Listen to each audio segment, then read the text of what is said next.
It all started about 8 weeks ago, when I was in a major car crash. To my credit, I wasn't the one driving. To my discredit, I also wasn't wearing my seatbelt. Not that I'm sure it would have helped. It was an older model car, and the other guy T-boned us on the passenger side. My friend, the driver, escaped with some bruised ribs and some scrapes. Me, I suffered compound fractures in my right hand and forearm, massive bruises all up and down my right side, several deep cuts on my forehead, and, most disturbingly, a subdural hematoma. I'm told I was a mess when they brought me into the ER, but the doctors did their job as best they could, and I survived. Well, maybe they did their job as best they could. I'm starting to have my doubts about it. When they sent me home to recover a few days later, I had several very expensive screws and plates in my arm, a prescription for some lovely painkillers, a lovely shaved head with a small patch where they'd open the skull to relieve the pressure, and a cast thick enough to play baseball with. I would spend the next couple days in a drug-filled stupor, staring at the ceiling of my bedroom, listening to either daytime or late-night TV, or dozing off into odd dreams. It was about a week later when I first noticed it.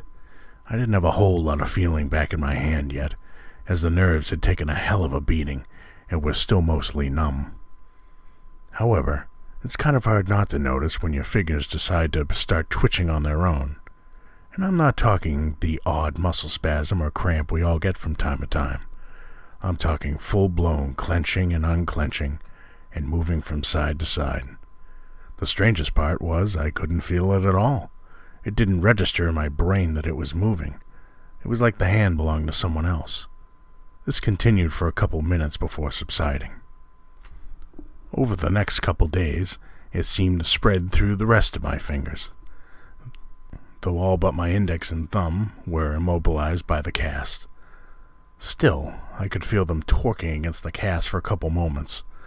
Some dull pain in my hand, and then the movements would subside. I decided to chalk it up to the interaction of the painkillers I've been taking and various psychiatric drugs I've been on for years. It didn't seem to be a problem, and honestly, it was kind of cool. Very dissociative and trippy. It was about 10 days after it started that I woke up in the middle of the night to an intense stabbing pain in my forearm.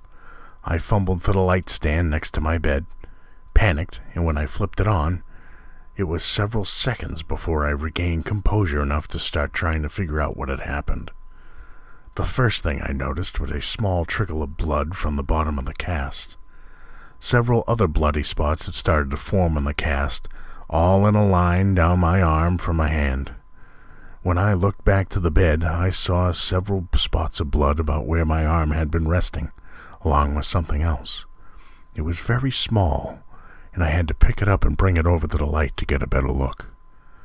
When I finally realized what it was, I was so startled I dropped it, and it hit the nightstand and rolled off the surface and behind the headboard. It was a single, bloody screw, similar to one the doctors had shown me after my surgery to explain what they'd done to set my bones. I was back at the hospital ER the next morning. Turns out a bloody cast will get you pretty high up on the priority list, and I was seen almost immediately. Doctors examined the bloody spots and listened to my story, but their skeptical looks told me I wasn't getting the benefit of the doubt here. Finally, after some hemming and hawing, they ended up cutting the cast off to examine the arm closer.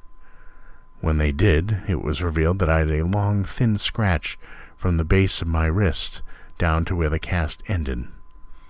That gave them pause, but they said something about not taking proper care and letting something get in that cast. My story about the bloody bone screw was chalked up to a vivid dream brought on by the painkillers. They did seem a bit startled by an odd bruise on my palm, but in the end they simply reapplied the cast and sent me back home, this time with a bottle of Tylenol.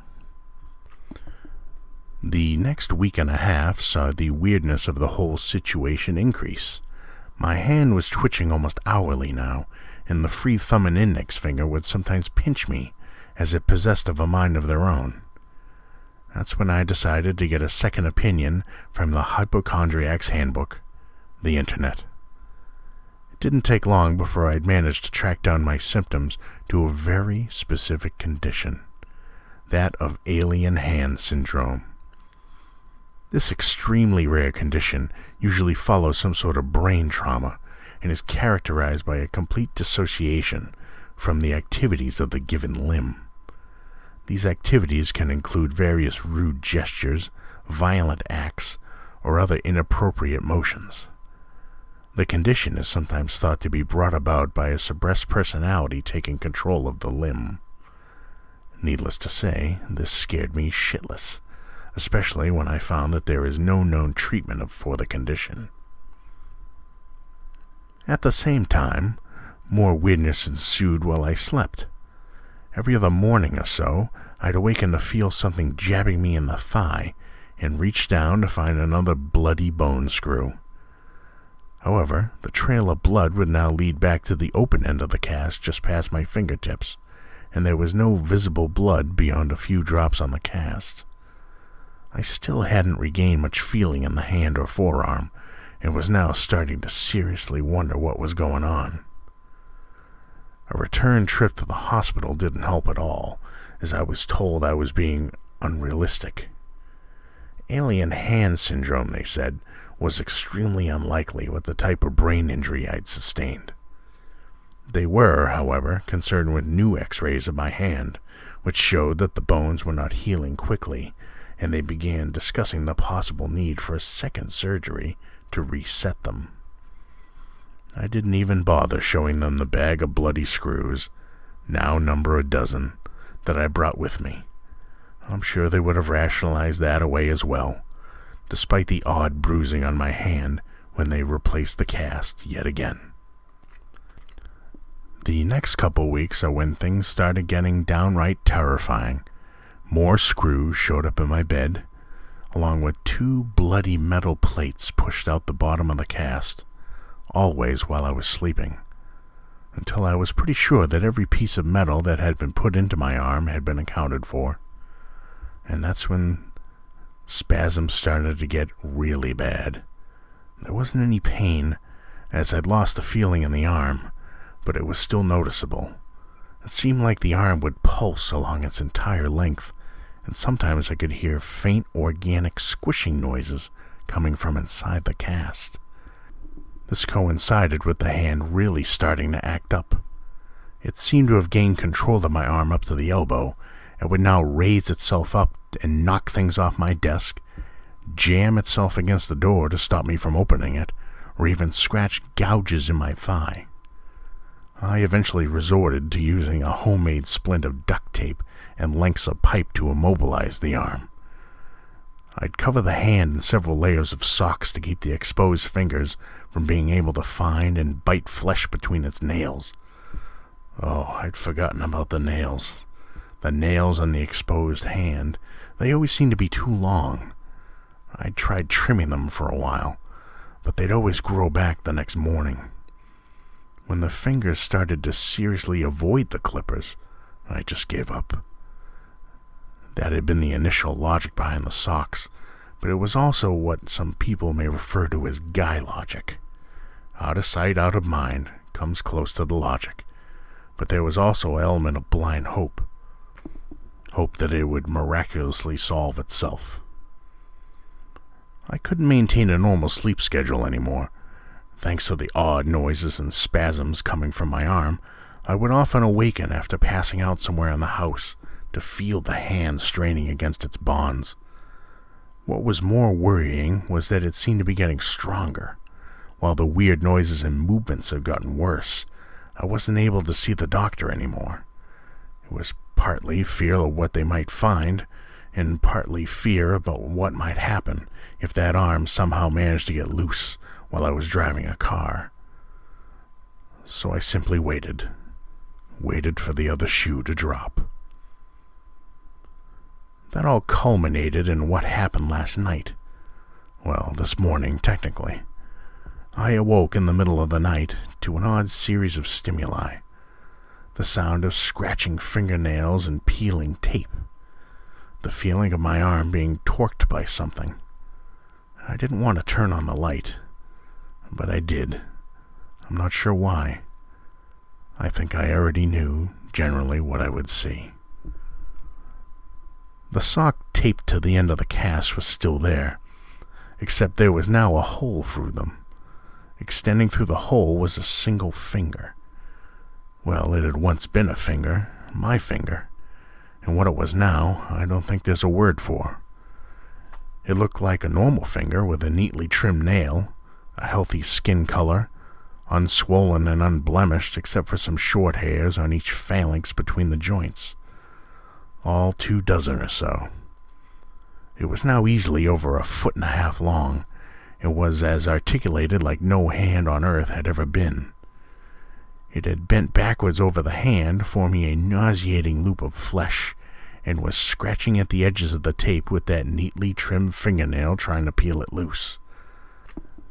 It kept at this for maybe 15 seconds as I watched, before it suddenly stopped, and the tip of the finger slowly rose from its efforts at freeing itself and pointed at my eyes.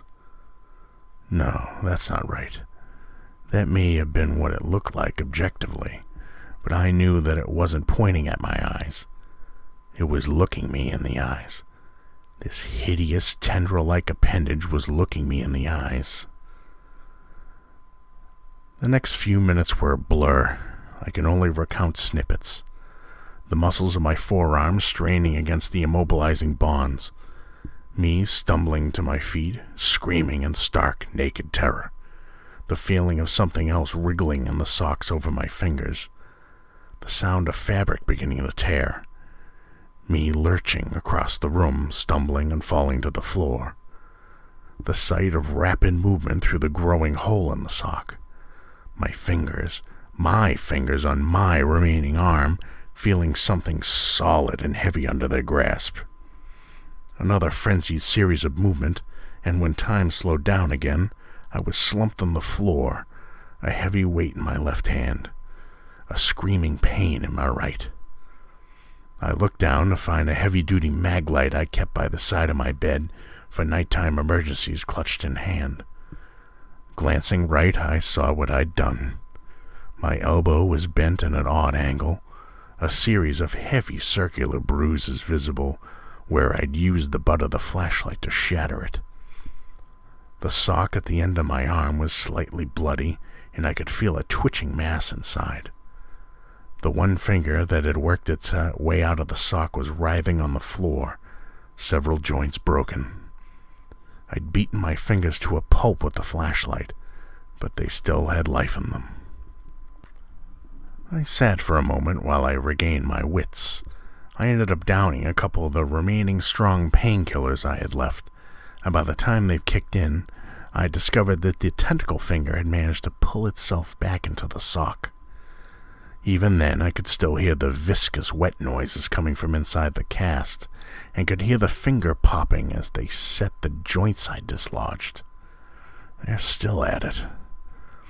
I've already had to whack them a couple of times with a hammer I grabbed from my toolbox while I've been dictating this. I also took a couple swings at the elbow just to be on the safe side. My arm would probably hurt like hell, but I don't think I can call it my arm anymore. I think I know what happened. The doctors were right and wrong when they told me my type of injury was not correlated with alien hand syndrome. What they hadn't taken into account was that it might not have been the injury that caused the problem, but the treatment. You see, what they do when you have a severe subdural hematoma, and time is in short supply, is basically cut a hole in your head to let the blood out. This is similar to the ancient practice of trepanation, a process that was often used by primitive medicine to let evil spirits out of the person. However, this technique was only widely used way before any form of modern medicine or science, because we know better now. Well, maybe we do. The thing currently repurposing one of my extremities begs to differ. But back on topic, and since this occurred before our understanding of modern medicine, The patients would often die from a variety of causes before recovering, so there was never any extensive data on the effects of the process. So, for all we know, it may have let the demons out. The problem is, no one ever did tests to make sure this was a one-way street. Maybe, when they opened my skull to save my life, they accidentally let something into me. Something with malevolent intent that doesn't follow the laws of reality as we know them. And when they operated on my arm afterwards, the metal screws and plates, combined with the loose blood, served as an impromptu ritual to bind it to that part of the body for the time being. So it had to work its way loose from there. It tore its way free and started repurposing what flesh it could get at to serve its new purpose. I'm not sure, these are only guesses, but I don't think it matters anymore. Doesn't really matter if it's demons, aliens, or whatever. I just want this to end.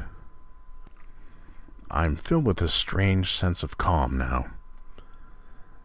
I have a plan, and I'm going to execute it.